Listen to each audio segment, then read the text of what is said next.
recebereis o poder quando vier sobre vós o Espírito Santo, e sereis minhas testemunhas tanto em Jerusalém, como em Judéia e Samaria, e até a última parte da terra. Amém, meus irmãos? Podem tomar o vosso assento. O primeiro capítulo do livro de Atos é uma introdução. A verdade é que os atos começam a ocorrer verdadeiramente no capítulo de número 2, quando o Espírito Santo já capacitou os apóstolos e outros para seguirem e servirem com eficácia. O primeiro capítulo estabelece uma ligação entre os evangelhos, terminando com a ascensão e o início da história da igreja de Pentecostes. Pois é sabido de nós que os evangelhos mostram e contam a história de Jesus Cristo, onde Jesus Cristo vem, cumpre o seu ministério, vai até a cruz, morre, mas ressuscita ao terceiro dia. Jesus então ele passa 40 dias com os discípulos e vai a súbito aos céus. Mas a verdade é que, se pudéssemos resumir, o versículo 8 é o versículo essencial do livro de Atos. Mas recebereis o poder quando vier sobre vós o Espírito Santo, e sereis minhas testemunhas tanto em Jerusalém, Judéia, Samaria e os confins da terra. No verso de número 14 nos diz: todos continuavam unânimes em oração e súplicas, porque logo ninguém estará apto para ir sem receber. Ninguém estará apto para receber se não clamar, porque nós só seremos cheios se reverberarmos aquilo que Jeremias 33:3 diz: clama-me e responder-te-ei, e anunciar-te-ei coisas grandes e firmes, na qual ninguém sabe. Só seremos cheios se reverberarmos aquilo que Isaías 55, verso 6 diz: buscai ao Senhor enquanto pode se achar, invocai-o enquanto está perto.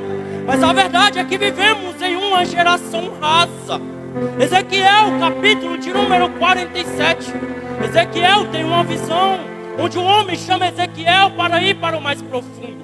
As águas desta geração, as águas têm batido em seus tornozelos, pois se conformam com o raso, se conformam com as águas em seus tornozelos.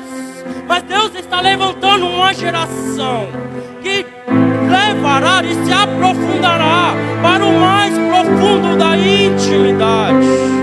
Porque ser cheio do Espírito Santo não é fácil, não é simples e não é normal. Não é segura na mão do irmão, não é cutuca 2 ou 3, muito menos não é colocar sobre a cabeça do seu irmão e dizendo: seja cheio, seja cheio. Não, ser cheio do Espírito Santo requer santidade, oração, aquebrantamento e busca. Os discípulos em Atos capítulo de número 1 e capítulo de número 2, eles foram cheios após passarem 40 dias, após Jesus ir a súbito aos céus. No 40º dia até o 49º dia eles clamavam: vem Espírito. E então, no 45º dia, estando todos reunidos, chegando o dia de Pentecostes, de repente veio de um som, como de um vento num forte e impetuoso, e encheu toda a casa na qual estavam assentados, e viram que pareciam línguas como de fogo, de um vento muito forte, que se separaram e pousaram sobre cada um deles.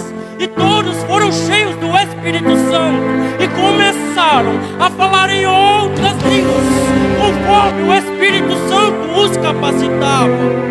Pedro, após ser cheio do Espírito Santo, a sua mensagem era: arrependei-vos, para que sejamos cheios do Espírito Santo e haja um derramamento do Espírito Santo e um avivamento. Porque para falarmos de avivamento, lembro de 1736, um homem em chamas, chamado chamado John Wesley, incendiado por Deus, incendiou a sua geração, incendiou a Inglaterra por intermédio da mensagem de arrependimento e santificação. Lembro-me também de um homem chamado Martinho Lutero. Em 1517, Martinho Lutero, o maior precursor da reforma protestante, que percorre até os dias de hoje. E por que não falarmos de um homem chamado Jonathan Edwards? O ano é 1734, precursor do maior avivamento que percorreu a Inglaterra. Clamou durante 3 dias e 3 noites: Senhor, dai-me a Inglaterra.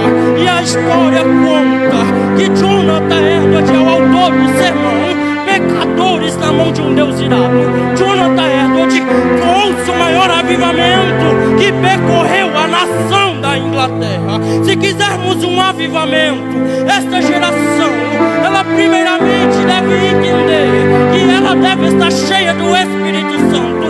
Uma geração que volte a tremer diante das Escrituras. Uma geração que volte a tremer diante da palavra. E qual é a mensagem? Arrependei-vos dos seus maus caminhos, deem frutos dignos de arrependimento, e então derramarei do meu Espírito. E aqui eu encaminho dizendo: o livro de Atos, ele é o único livro que não termina com amém. Ou seja, o livro de Atos continua sendo cumprido até os dias atuais e continuará sendo cumprido até a súbita da igreja aos céus. Porque ninguém pode ir sem receber, ninguém pode receber se não clamar. Ficai em Jerusalém, até que do alto possais receber o refrigério do Espírito